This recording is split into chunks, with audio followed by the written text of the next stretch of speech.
I'm gonna put my dick in. Whoa!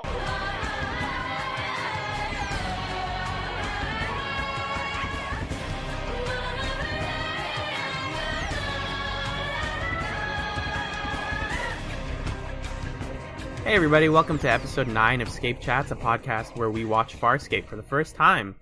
And we being me, Alan, and my partner in crime, Magellan. Hey, what's up, man? Hello. We're doing an early morning recording today. Well, it's actually early afternoon. Well, we usually record like much later, so this is yes, but that fun for me. There is no relativism in terms of the time of day. That's fair, and there is a lot of talk about... Can I just apologize to you? I feel like I start every episode by contradicting what you just said. Well, the problem is that I am still getting used to this whole like starting a podcast thing, so I mean, it's kind of like jumping into a cold pool where you just have to do it, but it'll never feel exactly right until you're a couple seconds in. Like right now, I'm like, okay, we're talking now, this is good. We did it. But we're here. The first couple seconds, let's not go meta this early. Hey, Come Kung on. Fu Hustle is on Netflix. Finally. As is Almost Wait, Famous. is that one Did you good? know that? Really? Yeah. The director's cut or the non-direct? This is not the right podcast podcast for this. How many minutes is it? If it's like less than 2 hours, then it's the normal one. It's 123 minutes. That's exactly 2 hours. Okay, that's probably the normal one. Hey guys, we watched 2 episodes of Farscape this week. The first one we watched was season 1, episode 17. Sounds right. And it was called Through the Looking Glass. Written by David Kemper, directed by Ian Watson, and aired April 10th, 2000 in the U.S. Yeah. Nope, September 10th, 1999. No, see, that's not my fault. The wiki is awkwardly formatted right now. That's what it is. Mm-hmm. September 10th, 1999. John, what did you think of Through the Looking Glass? Well, the thing that I thought about it ties into the person who wrote it, which is David Kemper, and he is a person who would go on to executive produce the show, starting in the second season. Yep.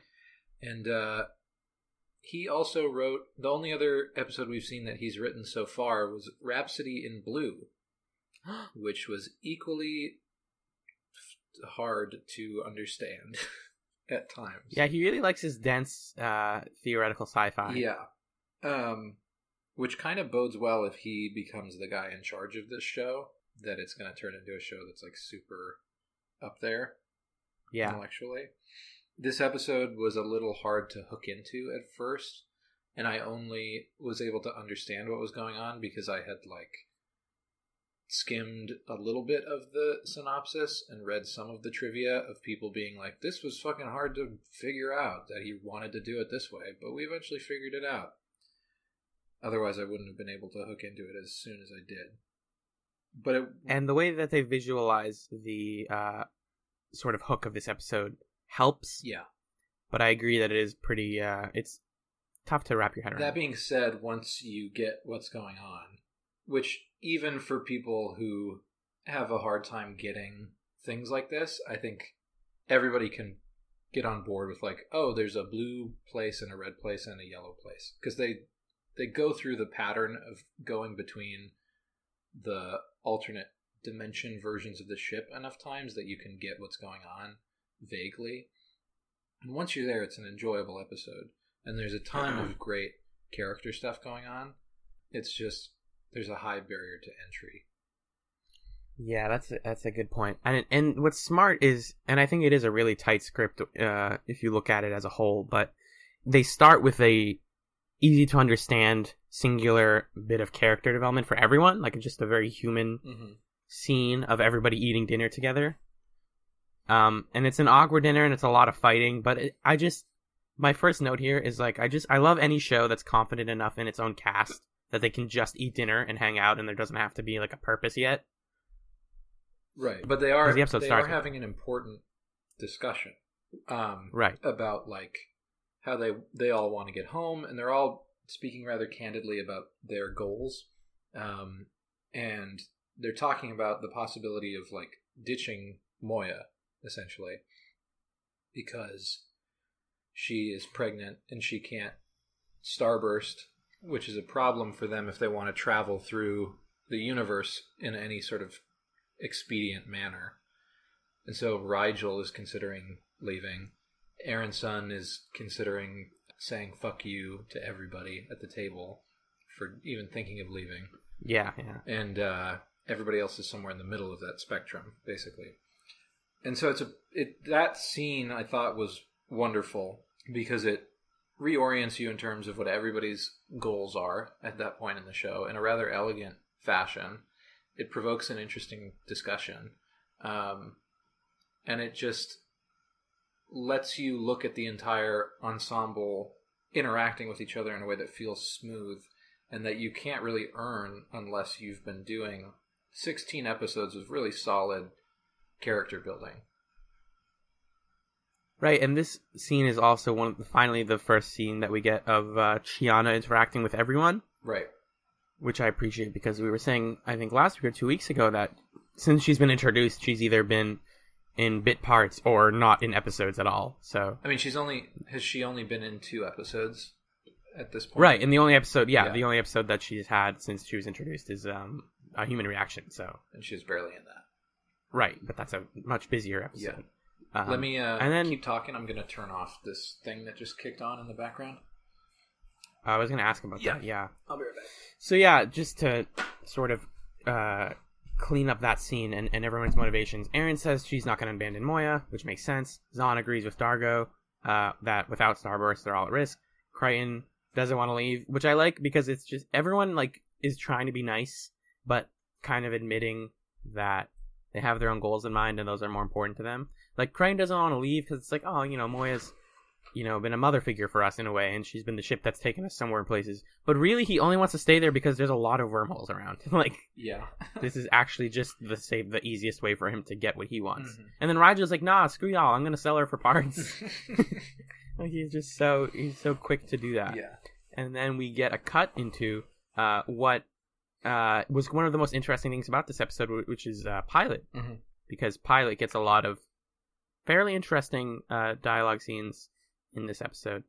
And he comes on the comm and he says, Moya wants them to stay since they are most fulfilled when serving others, which is a nice summation of a lot of this season.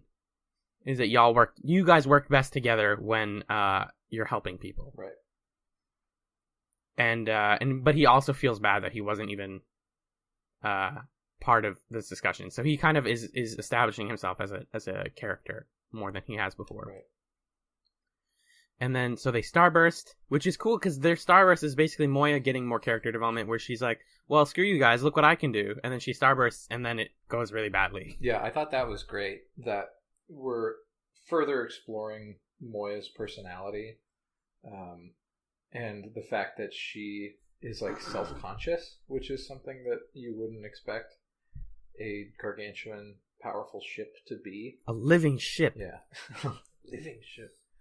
So that was really cool. And then also it's just, again, Farscape tying the core conflict of its episode to communication and interaction between beings. Because they wouldn't have gotten into that problem if they had just talked to Moya. So this is an episode that's kind of an inversion of our usual thing that we're praising, where they stumble into a problem and they solve it by talking about it. This is a situation where if they had talked about it, they would have never had the problem to begin with. Right. There's no villain in this episode. The villain is the ship. We got stuck in a weird place because we were being shitty. Right. And so because of this starburst, we're in an interesting situation where everybody is missing. Turn that off. Sorry. You're good. Everybody is missing in various parts of the ship. Rajo's missing. There's a white light around the ship. Dargo disappears in front of everyone. And then Aaron disappears in front of everyone. So there's just a lot of disappearing.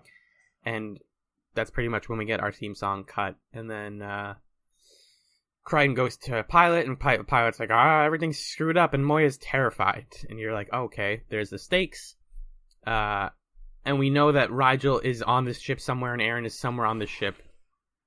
And so we have, I believe it's Chiana and Crichton are now our first 2 people. Mm-hmm. So we talked about, what did we change the name of Whedon's thing to? Whedon's test, I think. Yes. So we get a ton of Whedon's test in this episode. Yeah. It's wonderful.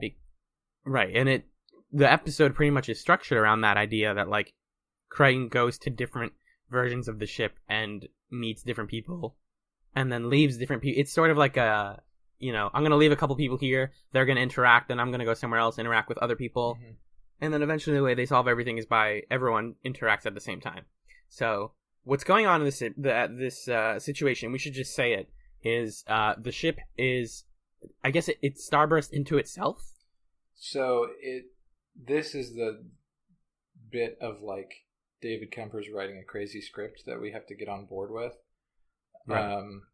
From what I understand, the ship, the way starburst works is you like go through a weird interdimensional space that gets you between two places quickly.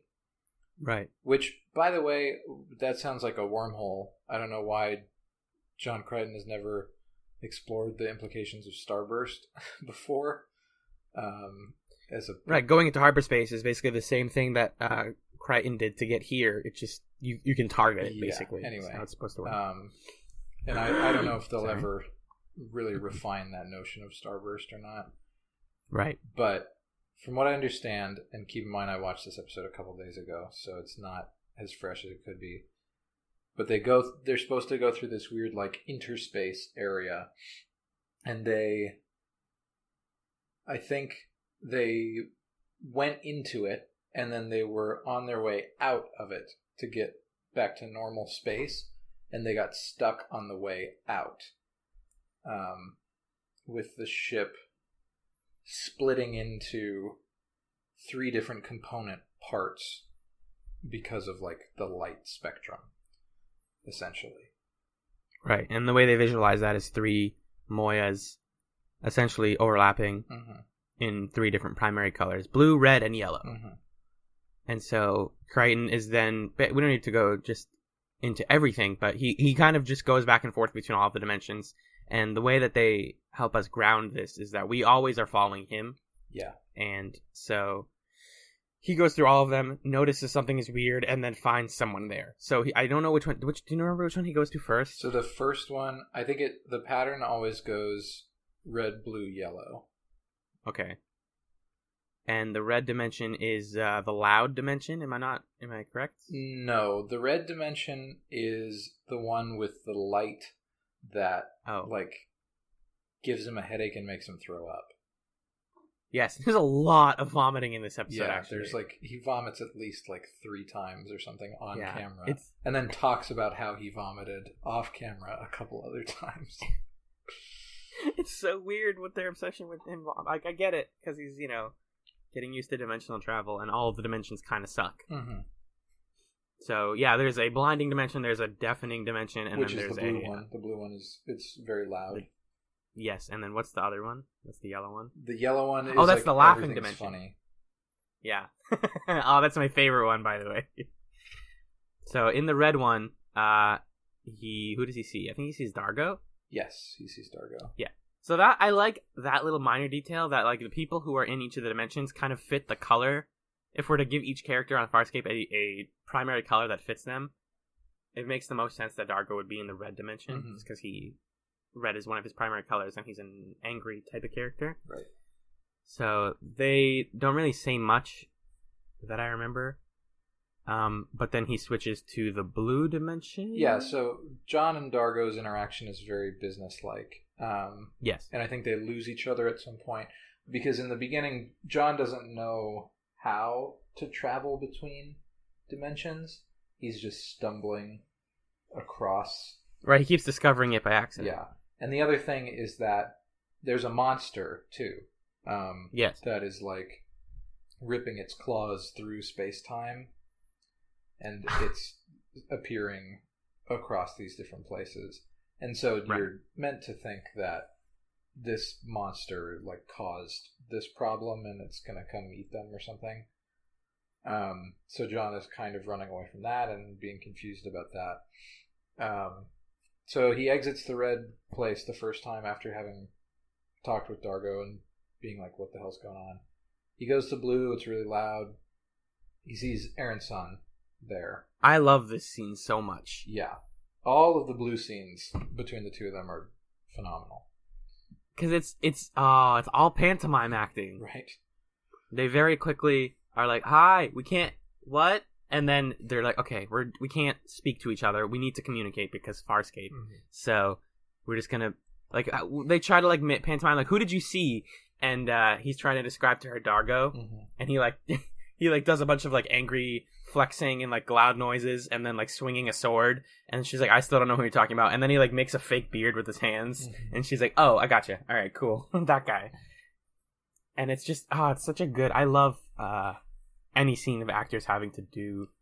I will say nonverbal acting. This is my translator microbe moment of the episode. Oh right, there's one in each of these episodes. Yeah. Yeah.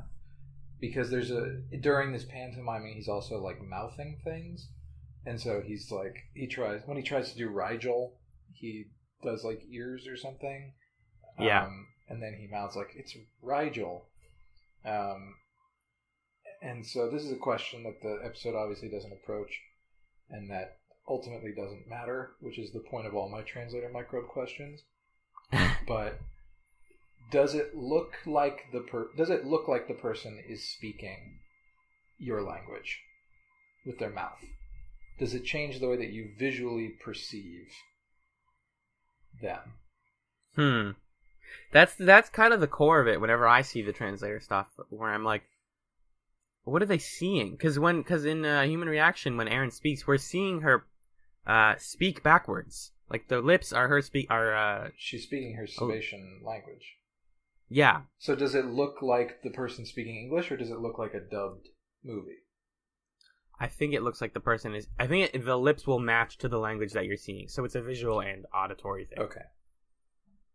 That's the only way that it makes sense to me. Right. I guess that's fine. And so then it would make sense that you should be able to mouth things. Precisely. Even if you are mouthing Aaron's son and she hears like Ikataka Buka Saboba or something. I just wanted racist. Whoops.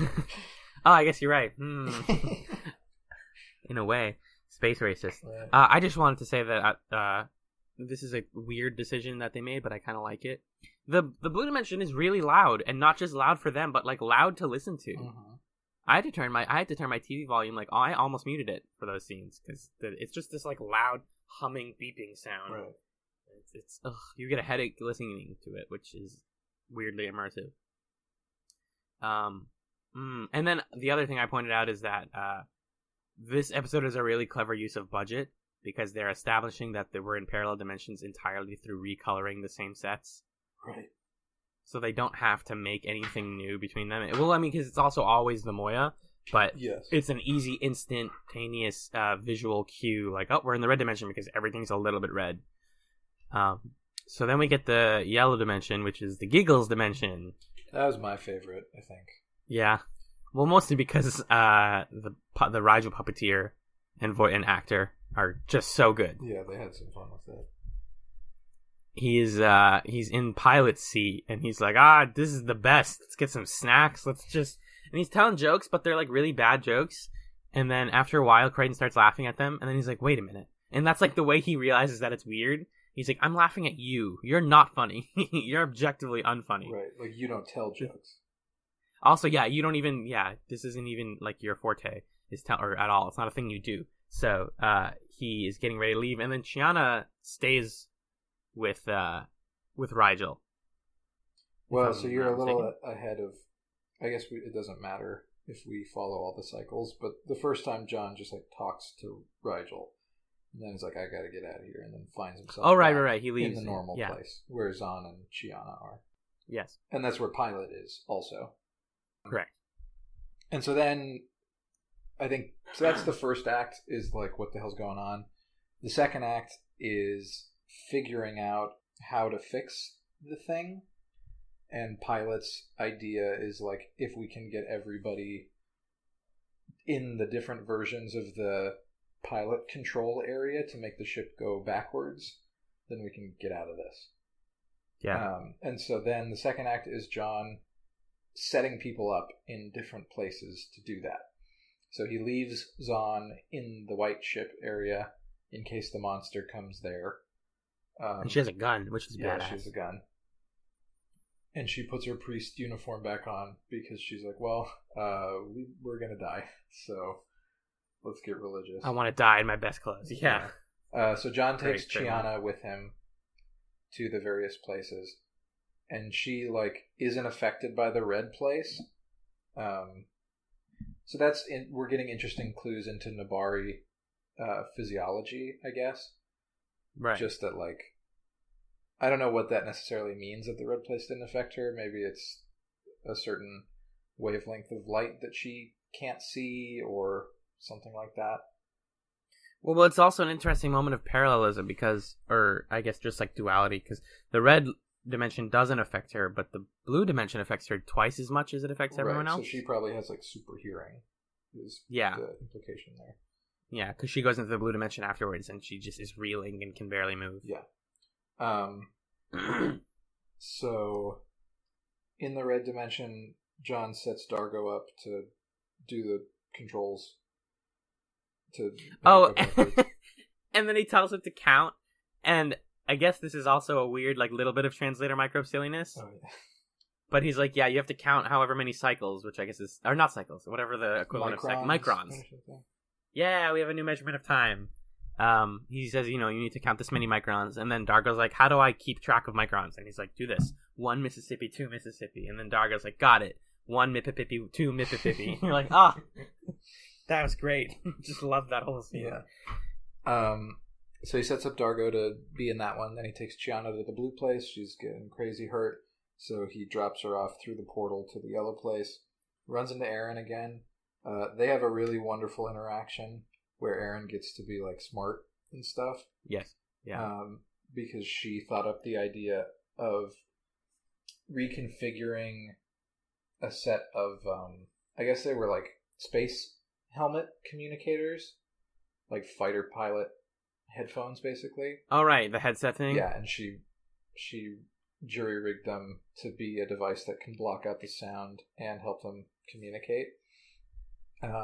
And then they're having a cute interaction, and then John says, "Okay, you gotta go do the thing where it goes backwards. Do you want me to tell you how to do it?" And she says, "I know how to do it. I have pilot DNA." Callback. Which is great. And he says, "Are you sure?" And she lists off all the stuff, and then they say a couple of them in unison. Oh, it's cute. And he looks at her all moony and totally turned on by that. That thing. I was turned on by that. So leaves her to her devices to do that. Then goes off to the yellow place, where now it's Rigel and Chiana, who are a wonderful comedy duo. They're essentially drunk acting here. Yeah, pretty much. Hey, my computer's going to restart in 5 minutes, by the way. That's fun. Just to tell you that. Why? I don't know. It likes to be I have an update to install. Do you want to cut the episode at some point? Yeah, we should in the next 2 minutes. Okay. Well, let's just finish this scene, I guess. Yeah. So they're doing great, and he sets them up in the engine room. And they are not really paying attention to him, but he really needs them to pay attention. Yes. To help do this thing. And what is... I was really frustrated by the scene right before this where he puts Chiana in... Not frustrated, but just not surprised. Where he puts Chiana into the yellow dimension, and he's carrying her because she can't move on her own. Mm-hmm. And it's man, John Craig, you are so comfortable. Just carrying a woman on your back with butt to the camera and hand straight between her thighs. That's you are comfortable enough with that you've clearly done this before, and I want to know what that situation was. But yeah, then we get some villain stuff, I think. Yeah. So why don't we take a quick cut right here, and then we'll come back with that. And we'll be right back. Bye. Hey, there's the high roller. And we're back. We're back. My computer is, it's better now. I think it is. It's probably better. Oh, they're coming for me because it's so good. We're the computer police. This computer is there's too many ROMs in it. ROMs. Good. Too many ROMs. Too many ROMs, too many ROMs. So we were talking about Chiana and Rigel in the yellow place and how they're they're really funny. Funny and hilarious. And you said you would watch a whole episode with Rigel being funny, I think? Yeah, that'd be great. And then John, of course, gets in his Chiana flirtation of the episode because he has to. Because he's got to flirt with every lady on the ship at least once. It's in Ben Browder's contract. I don't know if you know that. Is it true? No. Is that true? I got a question. Is Ben Browder a good actor? Not really. Okay. But is he a bad actor? No. Right. He's an okay actor with a weird face. But he's also not an okay actor. Yeah. Are you saying he leans more towards bad? No, I'm saying he's a moving target. Oh, he's all over the place? Like, there are times when I'm like, this guy's pretty good. And there are times when it's like, he has the worst fake laugh ever. Yeah. Oh, Rigel, you're so funny. Wait a minute. Maybe they're just things that he's good at. He doesn't have a lot of range. Maybe that's what it is. I agree. I think that's right. Anyway, so he leaves them to it to be hilarious. Then he goes back to the white ship, the regular normal ship, and it's like, pilot's like, I don't even know if this is going to work, actually. Sorry. And then John Crichton gets...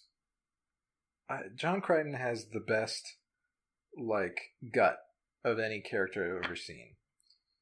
You know what I mean? Gut meaning stomach? Like, he will make random choices that are always the right thing to do. So what was that in this case? It was... The monster thing was clawing, and then he's like, wait a minute, the claw marks, they're prime numbers, which means it's trying to communicate. I hated that. Which is like, oh, okay. Shut up. That's stupid. Yeah. And so then he's like, I'm going to walk into where it's coming from. Because that makes sense. Yeah. It's like a cleverness out of a machine. It's clever ex machina. Yeah. And John Crichton is always clever ex machina. Like, he did it in a human reaction. At least they gave us the tools that we could have figured it out, too. But he did it there. He did it... Most episodes where John Crichton fixes things, it's because he's like, wait a minute, I have a great idea that doesn't make a lot of sense to anyone else. I'm going to do it. And so this is part of why this is, my least favorite part of the episode. Mm-hmm. Is... There's just a lot of bad music cues that kind of pile up by this point. I think the one I was telling you that I hate is the really, stock thriller sound. They're da-na-na-na-na-na-na, or something. I don't remember exactly how it sounds, but there's, that sound. And when you hear it, if you at home are watching the episodes with us, which you should be, because that's what this show is fun of. Why wouldn't you? Yeah, what are you doing? I don't know. I sometimes listen to podcasts that I don't listen to. I know, but Farscape is, yeah. Why? Way too specific. I can't think of anybody who would be like, man, I really want to listen to a Farscape rewatch podcast, but I don't want to watch Farscape. Right. Or they've watched the episodes a long time ago, so they don't remember stuff like noises and stuff, but they remember... That is true. Yeah. But anyway. Sorry if that's you. Bad music cues. There's a little bit of continuity that I noticed, is that... Since John Crichton is the anchor, he's the person that we have the most consistent attachment to. And if you keep looking at him throughout the episode, his shirt gets progressively sweatier. Mm-hmm. Which, when you're filming things, is really hard to keep up with because things get filmed at different times and different places. But he just forms a progressive V of sweat. And I was like, oh, that's a cool touch. Yeah. When he jokes with Rigel, in the second time when he's with Chiana, he says, oh, still auditioning for Star Search, I see. First of all, 1999. Second of all, why does Rigel know what Star? He goes oh no, I'm not doing that. Why do you know what he was talking about? I think they're probably getting to the point where they know when John is referencing something stupid, and so they just get the gist of it. And then they laugh for 10 minutes, and it goes way too long. And then we find out what the monster is. Yep. Tell me. So the monster is this is the weirdest visual scene of the whole episode. The Farscape wiki refers to it as the interdimensional entity. Mm-hmm. And it's this just series of wavy blue, pink, and purple figures in like a white space. So Crichton walks into the portal, and then that appears next to the claw marks, and Zahn is like, "No, don't do it. You might die." And he's like, "I'm probably fine." And then he just goes in, and it's this giant purple thing in a white space. He's like, "Hey, you guys don't belong in the fourth dimension." And he's like, "Oh, my bad. We're trying to back up, actually. We double parked, and we're trying to get out of it. We triple parked, and we're trying to get out of this weird parking space." Mm-hmm. And he's like, "All right, well, don't do it again." And then he leaves. Is that the gist of it? Pretty much, yeah. I gotta be honest with you, I was skimming ahead more of the plot, assuming that you would get it right, so that we could keep moving. But I'm assuming you got it right. I believe I did. Yeah, it's kind of like a dumbish interaction that the only thing they get out of it is that they need to go the other direction. Yes. Like they were about to go in reverse, but now they should go forward. Yes, so it's just Crichton uses his better judgment to fix everything. Mm-hmm. And we skipped over one of my favorite little dialogue bits in the episode where Rigel sings his song. Do you remember that? Not really. Where he's like, we gotta go in reverse. I'm a Dominar. Dominars don't go backwards. We always go forwards. And then Crichton's like, well, all right, turn around, and then pretend you're going forwards. And then Rigel, as Crichton is leaving, starts to sing a rhyming song, which is one of the memorable quotes on the wiki here. I'm just going to read it to you. Go for it. He says, "Oh, there is no expanse of the mind the will cannot traverse, or physically the distance laid across the universe. There's blessings many in the stars, save one lamented curse, that 16th Rigel glory me must travel in reverse." Oh, yeah. Yeah, I do remember that. Was super fun. There's actually a lot of memorable quotes in here that, ironically, I did not remember a lot. Oh, my favorite short line we'll get to in a minute. Yeah. On the second time through the yellow space. So, John talks to that thing that's like a sea anemone mixed with 5 different kinds of tentacles. It's like a sushi platter come to life. Yep. In the White Room from Angel. Yep. Accurate. And he's like, "Oh, we gotta go the other way." And he says, "Pilot, we gotta go forward." And Pilot says, "You're fucking crazy. I don't want to do that." And he says, "No, you're gonna do it. Sorry." Then he goes through all the rooms again. He goes to Dargo. And this is when the Mippipippy thing happens. Okay, you're right. Is at this point. On the second run around. And did we say they were called microns? Because it's microts. Oh, I'm so sorry. My God, I'm so sorry. I've ruined it. Re-record the episode. Yeah. So he goes through the red room, and this time around, this had been starting to happen, his second or third run through, whatever. Some of the pathways are blocked off, and it's just pure white light, which I guess is supposed to signify that things are getting split apart between the dimensions. Yeah. And so he has to take long routes around. Yeah. Which is kind of interesting, because it gives you a sense through their dialogue of like, oh, you should go up to the 7th level and whatever, that Moya is like a huge ship. Yeah, it establishes us a lot of space in Moya. Yeah, and you can forget how big Moya is supposed to be from time to time. Because it's like technically 3 sets or whatever. It's not even... Yeah. It's like the pilot room and the bridge and the eating room and the cells. The hallway and the slide. Yeah. That's it. So he has some difficulty getting from place to place, but it's just arbitrary, like, let's run around kind of difficulty. Right. He sees Aaron again, and he's like, now we gotta go forward, and she knows how to do it because she's super smart. Then he goes back to the yellow place, and Chiana and Rigel are being all goofy still. We already did all of this, dude. Huh? We already talked about all of this. What do you mean? All of this, then the line before the break. No, we didn't. Okay. That was the first time that he went through when they were going to go backwards. Oh, I see. And then he goes through again to tell them all to go forward. Oh, just the same thing is happening in this part? Okay. Yeah. That's how this episode's structured, is it Yes. He runs through the same places. Okay, gotcha. Yeah. So he goes to them, and now he's taking control in the yellow place. switching all the things to go forward. And then we get the fantastic line from Rigel, where Crichton's like, all right, here we go. We're going to go forward and we might die. And then Rigel says, shall I disrobe so it's memorable? Which was very funny. It comes out of nowhere. Yeah, it was very funny. And they kind of huddle together in a way that reminds you of just how cute the Rigel puppet is. He like nestles himself underneath John's arm. I loved that part, and I also loved it earlier on when Crichton goes into Pilot's room, and he's like, Pilot, what's going on here? And he talks to him for a minute. Oh, yeah. The Pilot puppet is fucking huge! Oh, yeah, I forgot about that scene. That was great. You never remember, you don't like realize how big Pilot is because you never see him in comparison to a person. Mm-hmm. He's like 10 feet tall or something. Yeah, it's a huge puppet. Very large. Then everybody goes forward, and all of the versions of Moya reconverge into a single version, and everyone's in Pilot's little behind his desk, basically, just laughing and joyously celebrating that they survived. That scene goes a little long. It does. It does. With just like a single shot of everyone laughing one by one. But it's fun. It's cute to see the whole cast. It just reminded me that this is an incredibly light and I guess forgettable episode. Yeah.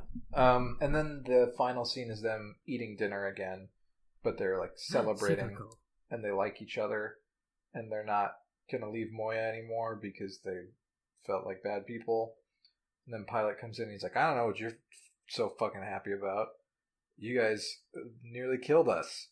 Oh, by the way, Moya's gonna give birth soon. See ya. And everyone's like, Zahn has a cool net cast on her arm. Don't forget about that. That's my most important. Yes. And the John Crichton cooking jokes are funny, where he's like, I tried to make apple pie, but all I had was space rocks and space goo. Oh, he says he wants to make biscuits, and he's biscuits. like, it requires whatever flour and yeast and blah blah blah. And then she's like, or Zahn's like, Crichton, we don't have any of those things. He's like, that's why it tastes good. Yeah. I guess. That's the episode, though. And yeah, that's the episode. I guess it is kind of forgettable. But it's like, I don't know. I think it's worth watching. Or I think every episode is worth watching, honestly. Well, yeah. But I wouldn't tell anyone to skip this one just because it has, like we've been saying, a lot of good character combinations that we haven't seen yet, or that we've seen but haven't been refreshed in a while. And just Rigel being funny is a lot of fun, and is sort of character combinations unto itself that are different than, like, John and Rigel is different than John and funny Rigel. Yes. And Aaron gets to be smart, and Pilot gets to be mad, which is fun to see because he's usually so serene. Like, he yells at them. That's true. And scolds them, which is great to see. Mm-hmm. And you get a lot of emotion from the puppet. Which is impressive. Yeah. So, yeah, it was a good episode. You want to know some trivia? I do. Well, the first thing here on the list, and pretty interesting, is that David Kemper originally pitched this concept as an idea for an episode of Star Trek The Next Generation. Oh, whoa. Yeah, because he had been, I guess David Kemper's been doing the rounds of writing on various sci-fi shows for a while. I see. Just like sending in scripts and stuff or whatever. And Rockne S. O'Bannon's explanation of the pitch is like as confusing as this episode is, but in a slightly different way, so I'm not going to bother reading it. Yeah. But this was an idea that David Kemper had early on for an episode, but it took them so long to conceptualize it and figure out how to make it work that's why it's this late in the season. Oh, I guess that makes sense. Yeah. Then they talk a bit about how music and sound kind of balanced out, and how the music people were the ones who focused on they focus on red and blue, and then the sound people kind of did the stuff in the yellow dimension. Like, that was mostly sound effects, I guess. Oh, I guess that makes sense. Huh. David Kemper claims this episode represents a coming of age for the series and gave them the confidence that allowed them to take big creative risks as time went on, which I can see that. Totally. I think it's been coming of age like that for a couple episodes now, and I would argue that A Human Reaction is more of a coming of age for this show than this episode. Well, a coming of age is more of a, like, dense sci-fi episode that is more focused on the human, like the character stuff and the reveals about people's motivations, whereas this is more of a pure, like, conceptual sci-fi step for them. Right, that's true. We're talking about David Kemper, it's cool, according to Rockness O'Bannon. And then interesting quote from Rockness O'Bannon about the concept of a bottle episode or a bottle show. Right. And he's saying that some people could define this as a bottle episode because it's all on the ship, but he says that it doesn't really fit the definition of a traditional bottle episode, and that even though they've had a few episodes that are just on the ship, there is never really an episode of Farscape that is fully in a bottle. Well, I think I talked in a very early episode, like the first time we got an all-ship episode, I was like, oh, this is a bottle episode. But yeah, like, a bottle episode is more specifically, you have a lot of people in a small space with minimal set changing, and it's used to save budget. Right. But there's plenty of budget in this episode, and there's a lot of movement around. Yeah, and Moya has, like we said, like 5 or 6 sets. So yeah, the characters never feel constricted on Moya. And this show deals a lot with entirely Moya. There's like more than just a couple all Moya episodes. So I think both of these, in fact. Yeah, I think most of them so far have been. And the next episode also is all on Moya. Ooh. Do you know what that episode's called? I and do. Who wrote it and who directed it and when it came out? I do. Can I tell you those when we come back for the rest of this episode of ScapeChatz? Yes. All right, cool, guys. Be right back. Woo! And we're back. Yeah. We watched the second episode this week. It's part 1 of 3, and it's called A Bug's Life. Season 1, episode 18, written by Stephen Ray, with story by Doug Hayes Jr., directed by Tony Tilsa, originally aired September 17th, 1999 in the U.S. Tony Tilsa is our all-star lots of episodes guy, right? Correct. Now, the script, written by Stephen Ray. Yeah. Well, hold on. The Stephen Ray page redirects to Rockney S. O'Bannon. Uh-oh. What do we do about that? I guess there are 2 episodes that he wrote under the name Stephen Ray. What? Yeah, one is A Bug's Life, and then there's one in season 2 called Dream a Little Dream. Oh, that's one of the bad ones. Oh, yeah? I think so. That's so weird. Is that a ghostwriting thing, or is that just a bug on the wiki? No, it says that he's credited as Stephen Ray. Oh, that's so So weird. maybe that's the name he uses when he does the script for someone else's story? I don't know. Oh, maybe. Because he doesn't write episodes, I don't think, not on his own. I'm not sure. And then I don't want to say. I shouldn't say that. Doug Hayes Jr. did the story for this episode, and he's also credited as writing Jeremiah Crichton. Barf. And Till the Blood Runs Clear. So Barf. Not 2 not so great episodes. Yeah. And he's going to consulting produce some upcoming episodes. Yes. What did you think of this episode, sir? Oh, I was just telling you right before, I didn't love this episode. Yeah? I thought it was weirdly paced. I thought the most interesting stuff in it was derivative, and I was barely held on by... There wasn't like a lot to latch on to, I feel like, other than occasional bits of comedy, an interesting setup, and minor bits of hinting at something larger, which is good. This episode totally is going to be leading into what will inevitably become the finale plot and the rest of the show. But which, from what I understand, the next couple episodes are very good. Yes, so this episode is building to something interesting, but I just felt like on its own, it's a pretty meh episode. What about you? I think that's fair. You were telling me how, just to specify what you mean by derivative, it's basically the thing. John Carpenter's the thing, specifically. John Carpenter's the thing. Which I haven't seen, but I'm familiar with the plot, so I was not as immediately struck by how derivative it was, but upon reflection I realized that, this episode kind of is a very standard, like, there's a monster that can go between bodies kind of episode. Yes. And like you said, there wasn't a ton to hook into. It was just fine. I didn't have any strong opinions about it particularly. Part of what I didn't love about it is that I already had a problem with the setup, which is that there's a bunch of peacekeepers that are getting onto Moya. Okay. And so Aaron's son and John Crichton assume the roles of instilled peacekeepers. So Aaron immediately gets to have fun just being her old self. And Crichton spends a lot of the episode faking a very bad accent.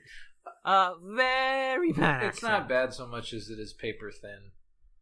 Yes, and it's kind of intentionally bad. Yeah. Which is hard for an actor to nail. But really, like, they do that, and then these peacekeepers get on the ship. But so here's the thing. Those peacekeepers are not from Chrysa's, like, main crew. No. But so I thought he put out a bounty to all peacekeepers that's like, hey, everybody on this ship called the Moya is a fugitive, and they need to be taken to me. It's right. Possible. Well, what we have to remember. So you're taking issue with the fact that they didn't know who they were, right? Yeah, that's fair. I think at this point, if we remember the last episode that had Crace, his mission is no longer sanctioned by Peacekeeper Command. They're no longer. So now he's on a rogue. Yeah, mission. He's kind of rogue because remember he killed his fellow officer, the blonde lady. So they're not supporting him in tracking these fugitives down anymore. So that would answer why they're not urgently trying to arrest these guys. But it's still a little weird that they wouldn't recognize them.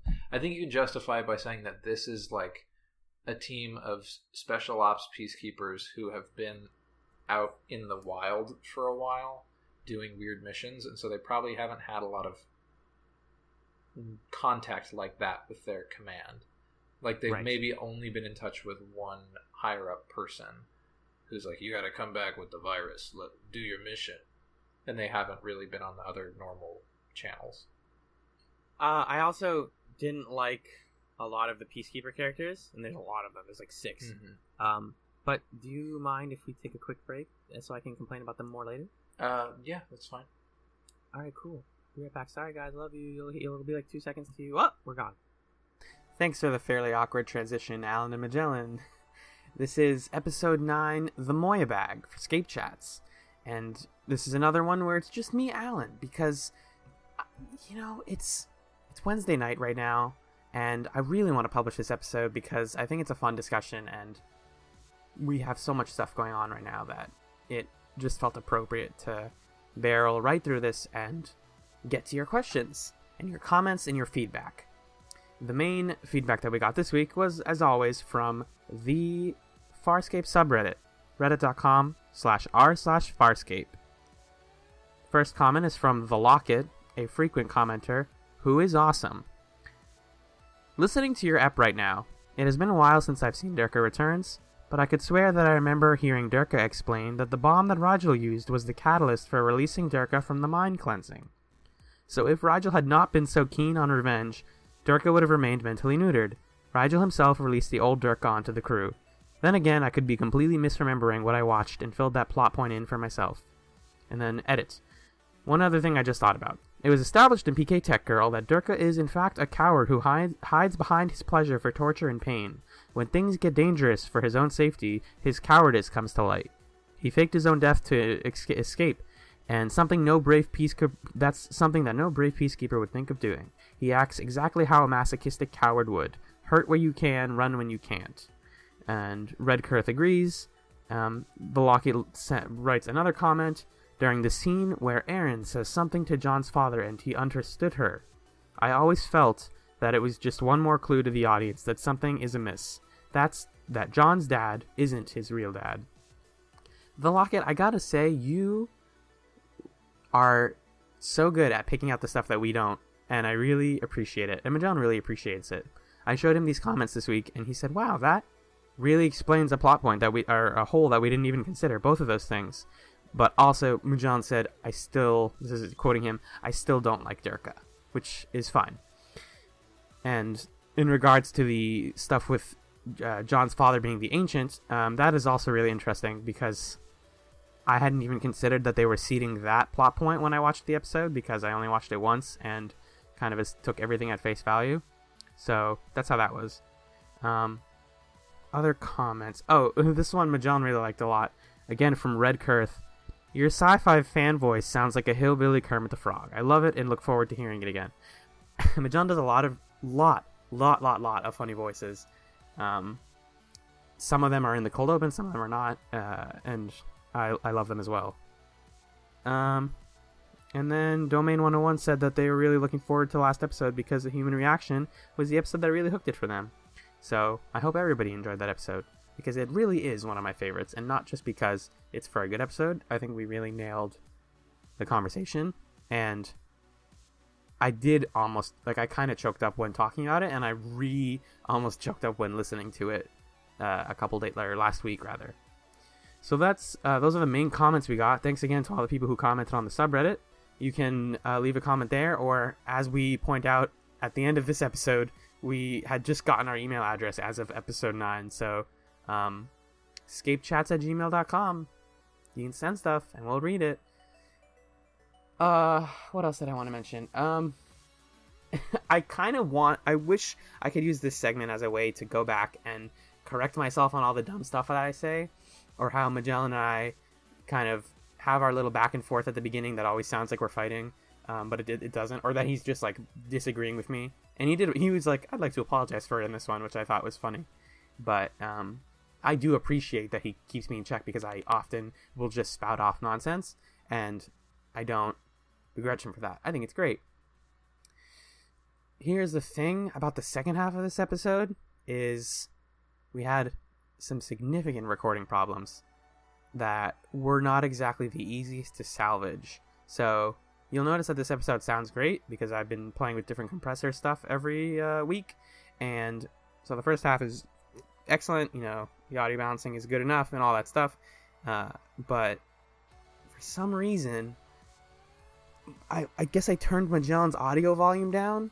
So that was a thing, which meant that he sounded very quiet. I managed to go back and amplify most of his long talking sections in post. However, and this is the thing about why this didn't work, was Magellan was, when we recorded this episode back in mid-July of 2015, living in Washington, D.C. with a friend of his, and said friend was washing their dishes in the background while we were recording for 15 minutes and eating dinner and cleaning up plates. So there's a lot of that, and we couldn't just I don't know why we didn't even think to stop, because we were already so deep into the discussion that we didn't want to cut the episode or anything. So really sorry about that. I went back and tried to fix most of it. It levels out after a while. You'll just notice if Magellan sounds weirdly tinny, it's because I had to amplify him a lot because he was incredibly quiet for some reason. Not on his fault. I think when I originally mixed this and made it into one track, something fucked up there. But other than that, it's a pretty fun discussion. It's the beginning of the 3-parter in season 1, and next week is also going to be the introduction of Scorpius, which I know people are excited about. And what was the other thing I was going to say? Oh, in case people ever wonder, why does Alan always say thank you for watching? Or every once in a while he'll say that at the end of an episode. It's partly because I'm saying thank you for watching Farscape with us, if I want to justify my awkwardness, but also one of my favorite podcasts, Idle Thumbs, which is a podcast sometimes about video games. They call their listeners viewers, or readers rather. They call them readers, so they call it we're doing reader mail, even though it's only ever been an audio podcast, because they started out as a blog for a couple months before they became a podcast website. So that's the origin of why I always say thank you listeners. I like to mix up the the adjective that we describe people as. That is the only thing I wanted to mention, just because it bothers me every episode where I'm like, thanks for watching. So, thank you for listening, and please enjoy what I was able to salvage of our discussion of A Bug's Life.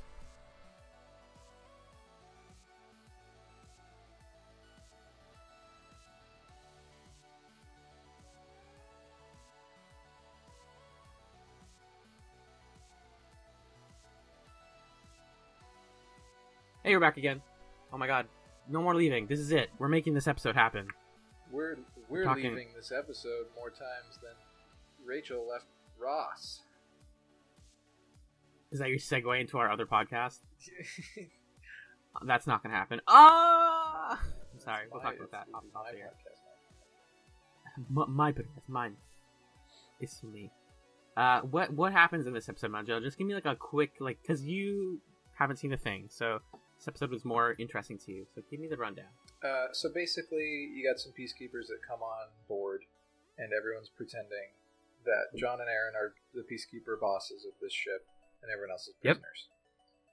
Yep. Then, foolishly, they didn't include Chiana as one of the people they locked up, or she escaped or something, and she's posing as like a maidservant of John's. Sorry?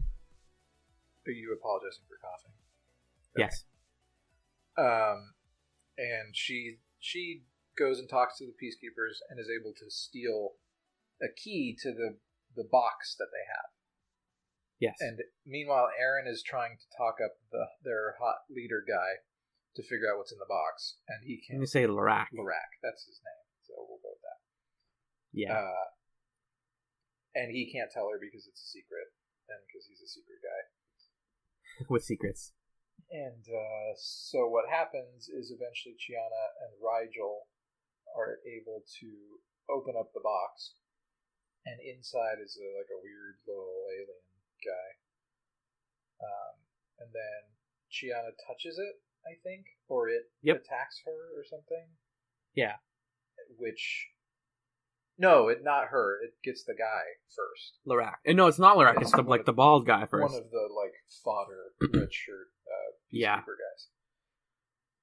So he gets the virus in him, which we don't know it's a virus yet, but it's a thing that we can see possesses him because his eyes turn red or some shit. Yeah. And he starts attacking them and trying to kill them. And then the thing jumps to Chiana and she's hiding.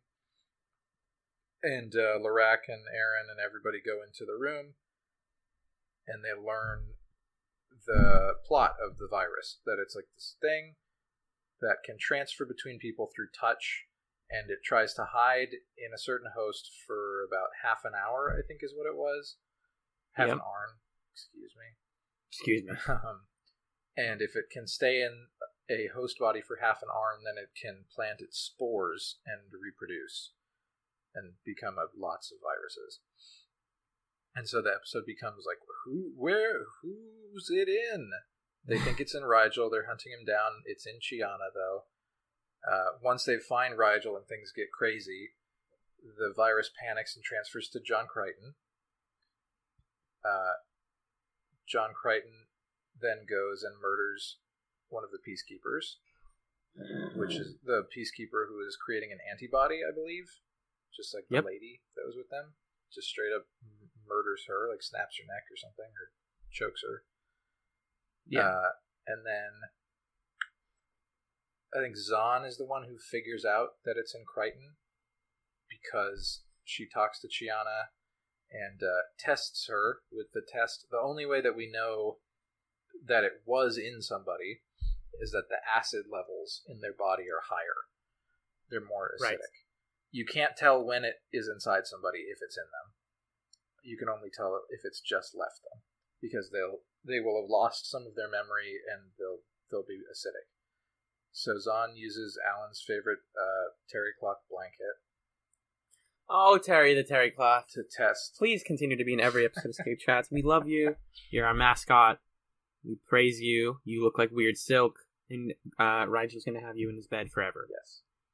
Zahn gets Chiana to lick the blanket to test because it's like, oh, it has litmus fibers or some shit. Sure, why not? So they know it was in Chiana, and Zahn reasons that it must have jumped to John. It then jumps to somebody else, but we're not sure who, because a lot of people bump into John, basically.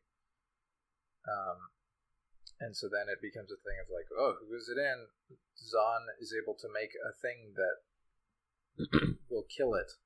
Or no, will cause it to react violently. Yeah. If you're injected with the thing that she's making.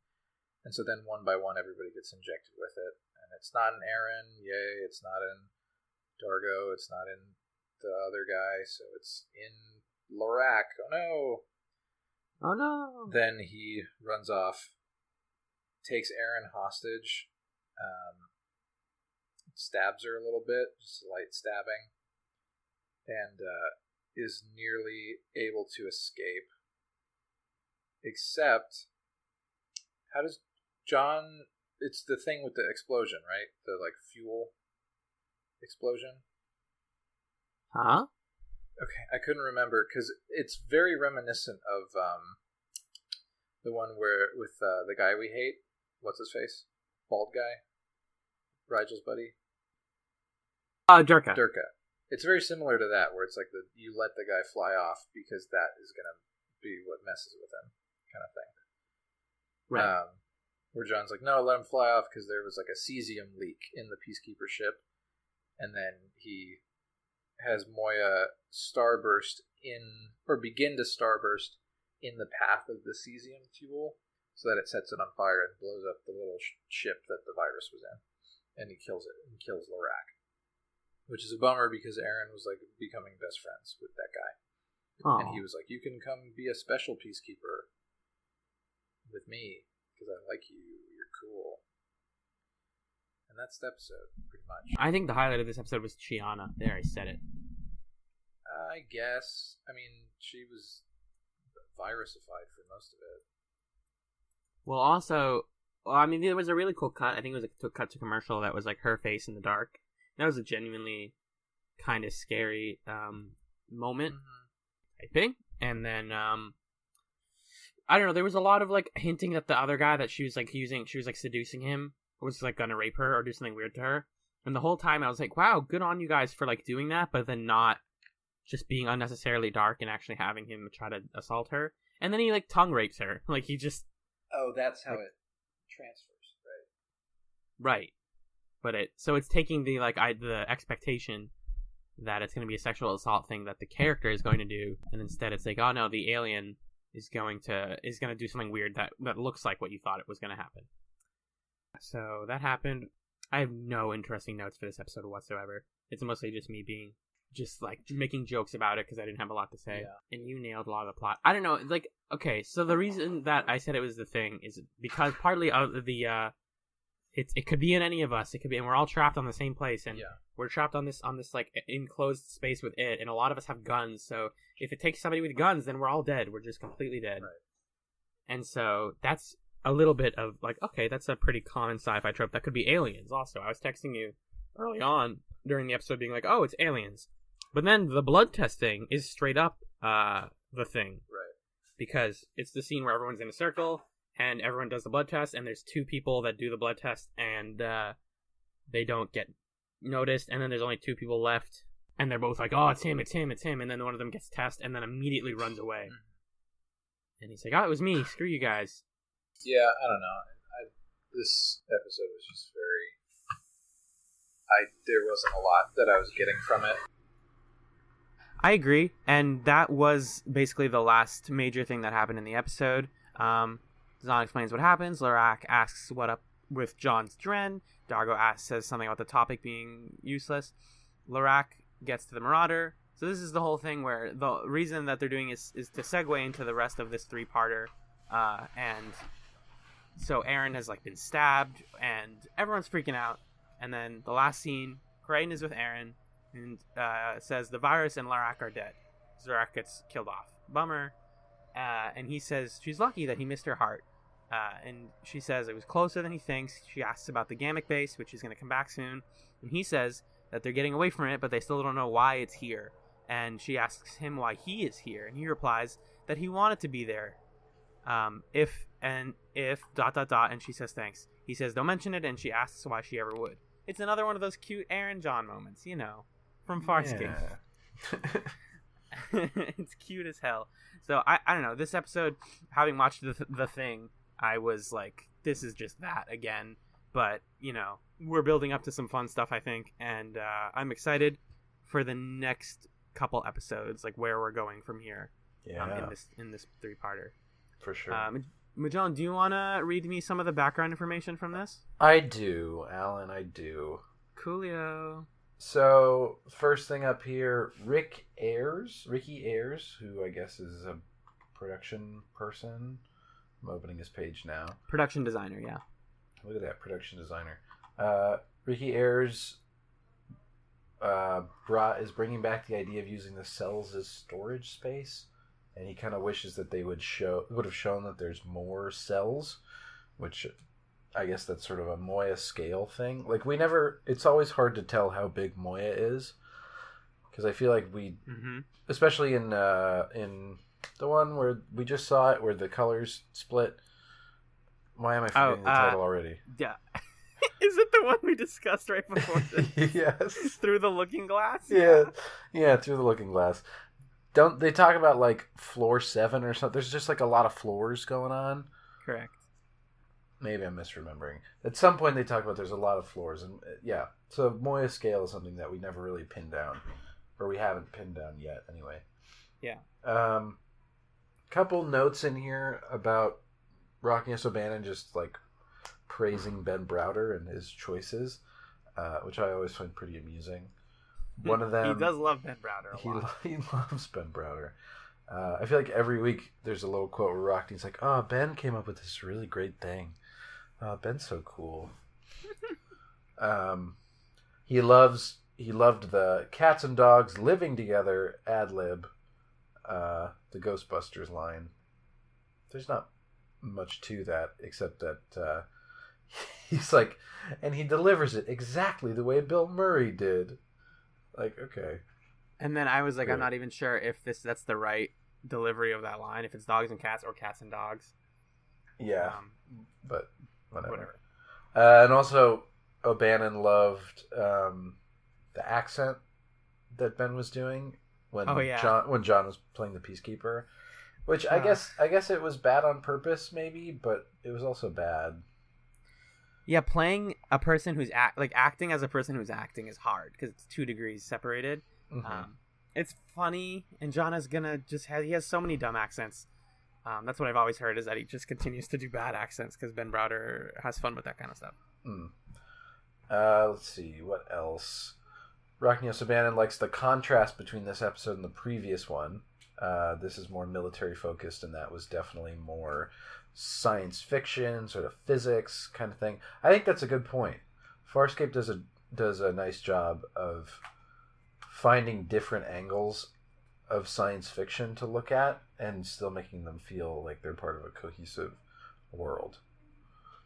So you can have differently flavored stories this close together, and they don't feel that like they're at odds with each other. It's one of the themes I'm starting to notice with the show is how it's building up to like, this is a sci-fi show that expects that you've watched other sci-fi shows. And so, whereas a lot of those have faults in terms of character and world building, we get to nail it from minute one because we know what those shows are like. We're not trudging new ground. We're, fixing what the mistakes of the past, I guess. That's why I think the show's really interesting. And it's going to continue to be like that. Probably. Doug Hayes Jr. wrote the story. Stays on the show from now on. Yeah. So somebody wanted to do a 3D animated Marauder. I don't know. Who cares? Sorry. Some of these are just not that interested in. Ben Browder notes that this is the first episode in which John Crichton deliberately takes a life. Yep. That's big. Although the guy was possessed by the virus at that point, so that's true. Yeah, it's like a mercy kill. Right. Apparently hints were dropped that the virus would reappear, but it never did. Cool.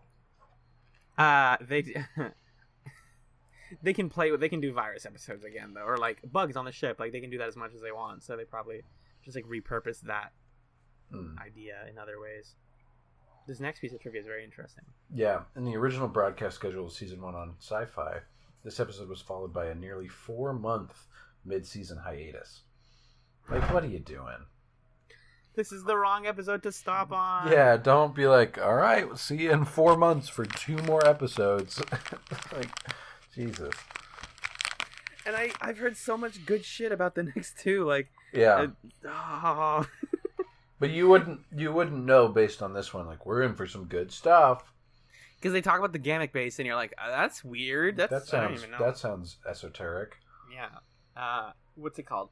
I have heard that the next episode is going to be the introduction of a new major character, a villain of sorts. Oh, interesting. Yeah, that's what the streets say.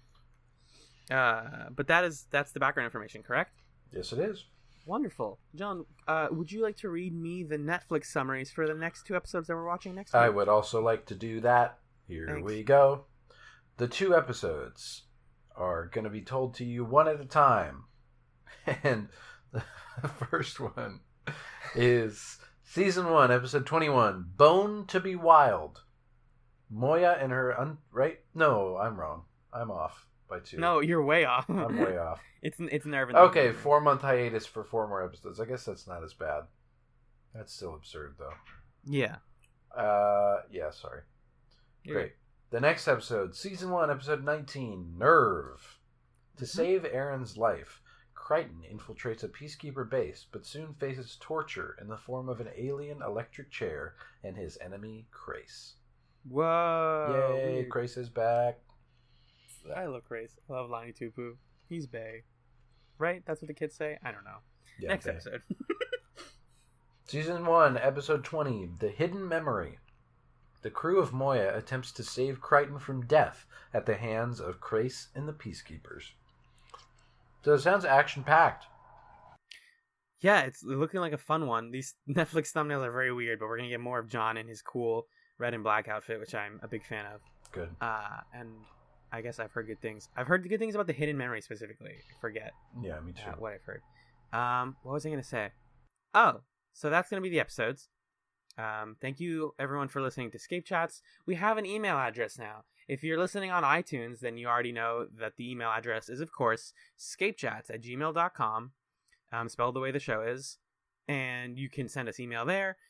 We have Twitter accounts. Magellan is at twitter.com/justafluke, JUSTAPFLUKE. And yours is what? I was going to do this thing. I don't know why I expected it to just work. Oh, where I would do it? Yeah, I should have just done it, huh? No, it's fine. You can find Alan. Well, I don't know yours off the top of my head. Is it at A Ibrahim? Is that what it is? It's at, I can't get that. Unfortunately, that one's taken. It's at Alan Ibrahim. Okay. It's just your full name. Yep. ALLENIBRAHIM. I know. Sorry. I'm sorry. No, don't be sorry. I'm terrible. Sorry so much. Terrible. I'm the worst co-host. No, you're actually the best co-host. I'm bad. Okay, well, I guess you are. And we have twitter.com/ScapeChatz just because we wanted to keep the domain, but that's mostly where we just auto-post new episode things if you want to, follow that. So we have all those things. And I think that's an episode, John. Yeah. This has been ScapeChatz. Wait for it. And we'll see you in space. Whoosh.